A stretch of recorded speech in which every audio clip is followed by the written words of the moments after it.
नमस्कार, मी नीता आणि पुन्हा सगळ्यांचं आजच्या व्हिडिओमध्ये खूप मनापासून स्वागत करते। अपेक्षा करते की सगळे अगदी मस्त असतील। तर चला आज मी तुमच्याशी माझं रूटीन शेअर करणार आहे। आज अचानक रियांशला स्कूलला जावं लागलं।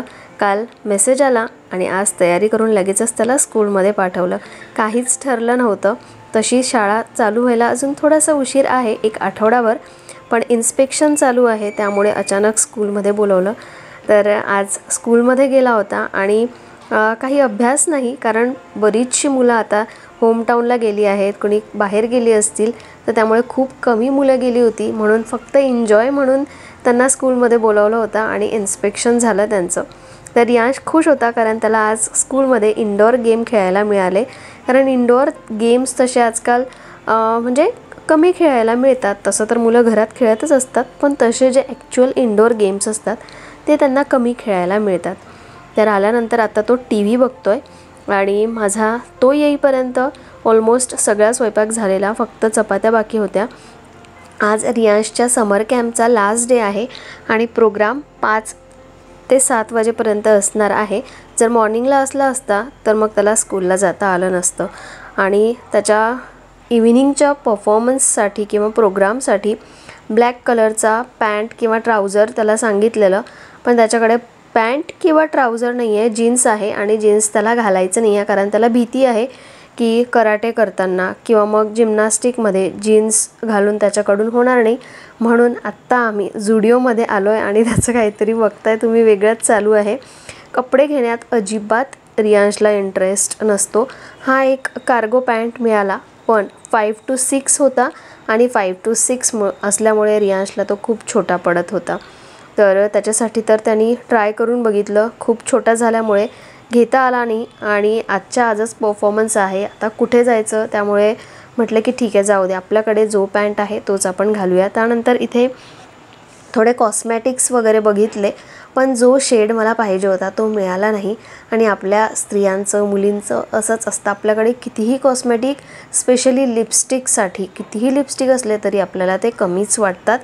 आपल्याला प्रत्येक वेळी ना नवीन शेड हवा असतो, पण म्हटलं नाही, आता सध्या खूप कंट्रोल करते आहे आणि करावाही लागणार आहे, कारण ऑलरेडी माझ्याकडे बऱ्याचशा लिपस्टिकच्या शेड आहेत।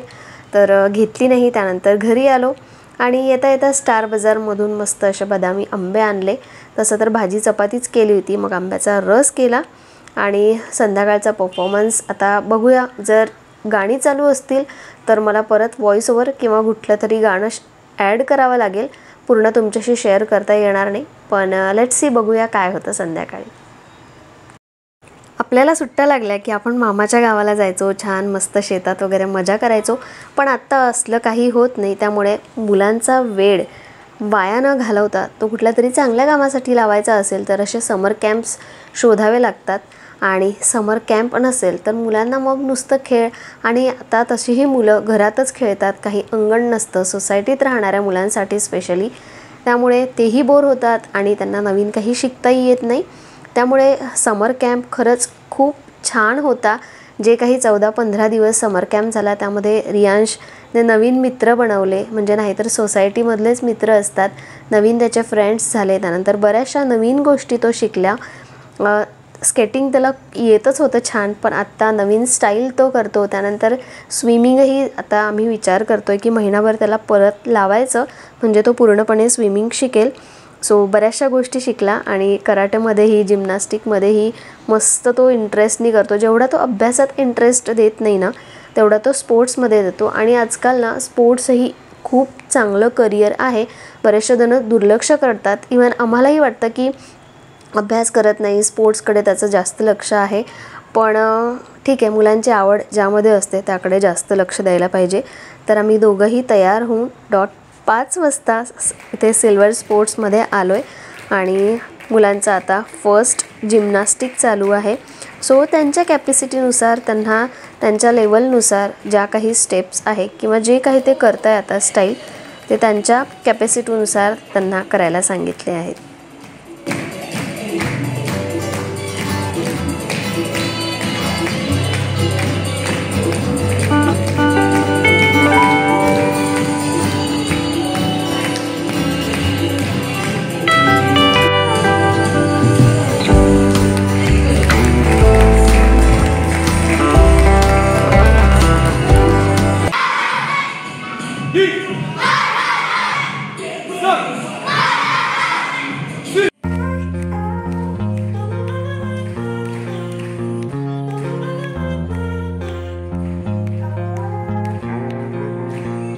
जिम्नॅस्टिक झालं, कराटे झालं आणि त्यानंतर दोन्ही बॅचेसचे डान्स झाले. डान्स स्टेपवरून तुम्हाला कळलं असेल की गाणं कोणतं आहे, फेमस गाणं आहे आणि मी ते ॲड करू शकले नाही, पण मस्त डान्स करत होता रियांश आणि लवकर कॅच करतो. म्हणजे मुलांमध्ये तर मला वाटतं की रियांश सगळ्यात छान डान्स करत होता. डान्सही तो लवकर शिकेल, पण आय डोंट नो त्याला डान्स शिकायचा नाही आहे, पण शिकवला तर तोही लवकर शिकतो. तर मस्त झालं समर कॅम्प, बरीचशी मोठी मुलं होती, मजा आली. आणि त्यानंतर सगळ्यात लास्ट 2 बेस्ट परफॉर्मर पूर्ण समर कॅम्पमधून निवडले गेले. तर कॉंग्रॅच्युलेशन टू दॅम. मस्त खरंच ज्यांनी केलं आहे. बऱ्याच जणांना स्विमिंग छान येत होतं, कराटे छान येतं, स्केटिंगही छान येतं. सो स्पोर्ट्समध्येही बरेचसे ऑप्शन आहे. आणि जे गेस्ट आले होते त्या स्पोर्ट्स वुमन होत्या आणि एक मॉडेल होत्या.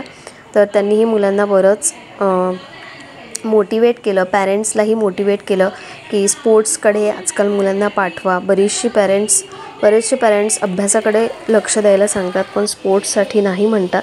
सो पण आजकाल पॅरेंट्सही तेवढे आहेत की स्पोर्ट्सकडे जायला सांगतात मुलांना. सो रियांशला मिळालं सर्टिफिकेट आणि त्याला मिळालेलं गिफ्ट तर काय आहे हे उघडायची सगळ्यात जास्त घाई असते. रियांशलाच नाही, सगळ्याच मुलांना असते, क्युरिओसिटी असते त्यांची एक. काय मिस करशील सांग? का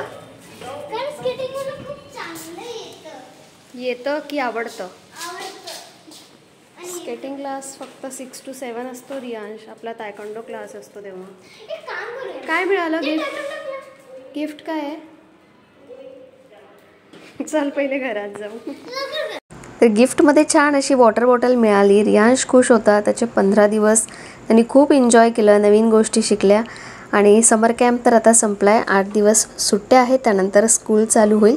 सो नवीन रुटीन. आणि आत्ता मला तुमच्याशी एक मस्त महत्त्वाची गोष्ट शेअर करायची आहे. जसं तुम्ही थंबनेलमध्ये बघितलं असेल, आपल्याला ना नेहमी दुसऱ्यांसारखं जगायला खूप आवडतं.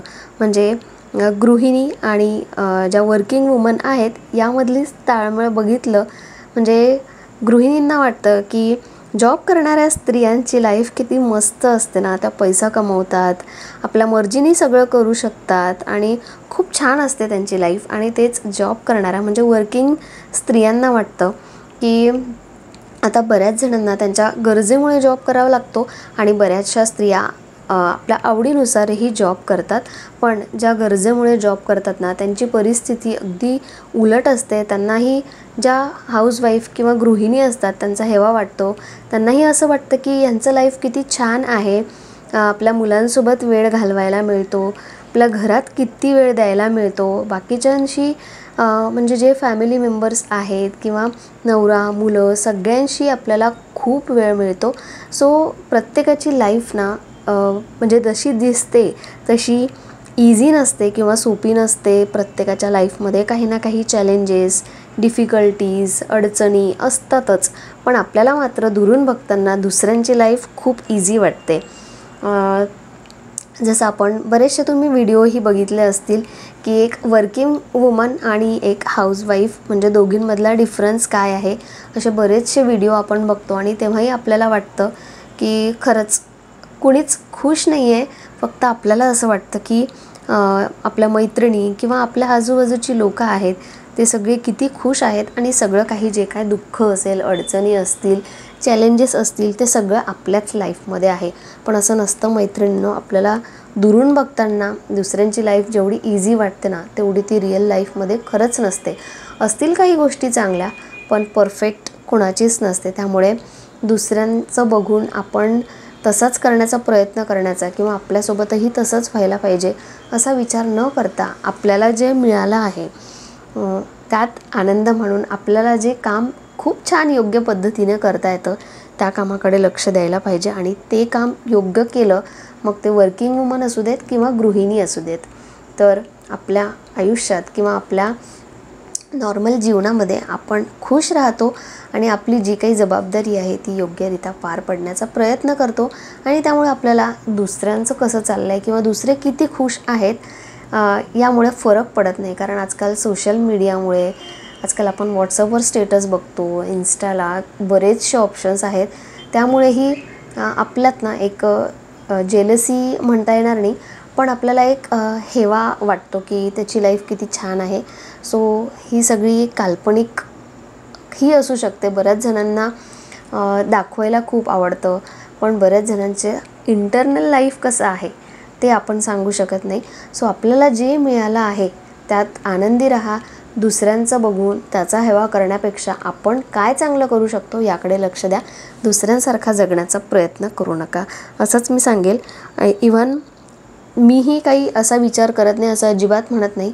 माझ्याही मनात असे विचार येतात की हे सगळं माझ्यासोबत का होतं, तिची लाईफ किती चांगली आहे, तिच्यासोबत किती छान छान होतं. पण असं नसतं. प्रत्येकाच्या लाईफमध्ये चॅलेंजेस असतात. सो ते चॅलेंजेस स्वीकारून आपल्याला पुढे जायचं आहे. आणि आपलं रोजचं जे काम असेल, वर्किंग वुमनचं वेगळं, हाऊसवाईफचं वेगळं. उलट वर्किंग वुमनसाठी तर अजून चॅलेंजिंग जॉब असतो. म्हणजे ऑफिसचं वर्क तर सांभाळावंच लागतं, पण घरातही तेवढंच लक्ष द्यावं लागतं. सो बघा, आवडलं असेल तर नक्की लाईक करा जे मी सांगते आहे ते. आणि आपलं लाईफ जसं आपण एन्जॉय करू शकतो तसं करण्याचा प्रयत्न करा. तर चला, आजचा व्हिडिओ आय थिंक छोटा आहे की मोठा झाला आहे मला माहिती नाही आहे, पण जर तुम्हाला आवडला असेल तर व्हिडिओला एक लाईक करा. आणि आणखी रुटीन व्लॉगमध्ये काय बघायला आवडेल हेही मला कमेंट करून सांगा. चला, मग आत्ताच्या व्हिडिओला मी इथे स्टॉप करते. उद्या घेऊन येते परत एक छानसा नवीन व्लॉग. उद्या भेटूया आपण. आत्तापुरती एवढंच. सो चला, मस्त राहा, एन्जॉय करा आणि खुश राहा. चला, बाय बाय.